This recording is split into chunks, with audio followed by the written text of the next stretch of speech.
Okay guys, for today's videos natin ay gagawin mag-ayos tayo ng power window ng Navara calibre. So Nissan Navara ko to.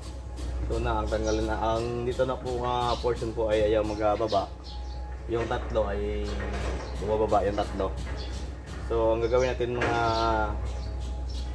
signal na tanggalin natin yung mga kwan dito. Tingnan natin yung connection sa motor kung okay ba yung sa motor.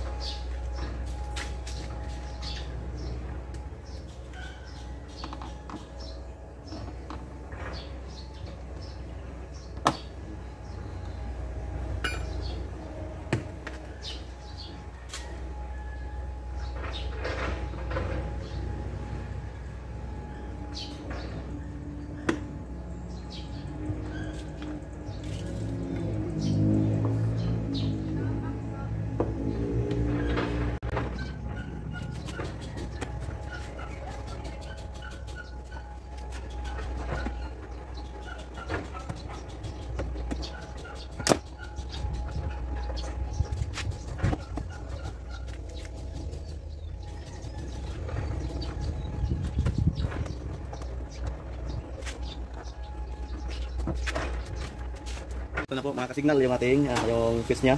So tingnan natin kung ano bang nangyari dito. Yan, nilabas ko na. So ang gagawin na natin ay ayusin natin yung dito kayong automatic nya dito. So ngayon ano kaya na paraan kung paano magtanggal dito. Ilabas na natin to. Okay.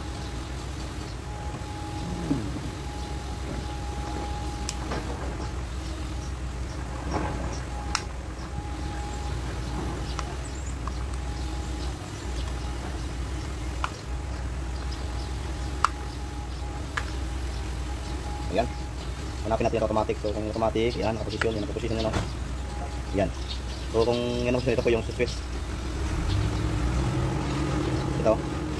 Ayan. So kayong tatlo dito, ayusin naman yung tatlo. So ito na po natin ayusin. So hanapin natin ang paraan kung paano ito matanggal. So kung tayo matulis, dapat ay kahit ano basta matulis, at anti-matulis yan.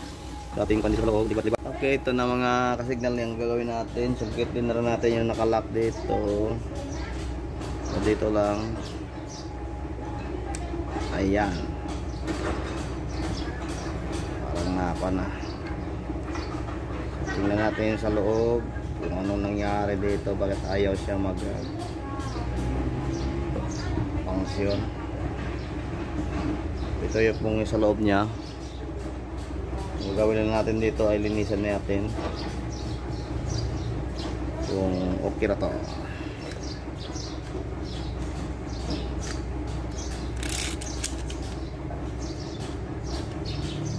Parang marumi yung contact point.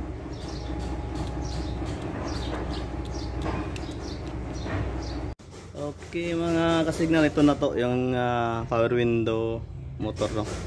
So tapos natin repair yung power window switch. So ayaw talaga ma-function. So binaklas natin yung power window motor. Kung tingnan natin kung nung nangyari, bakit ayaw siya mag-function.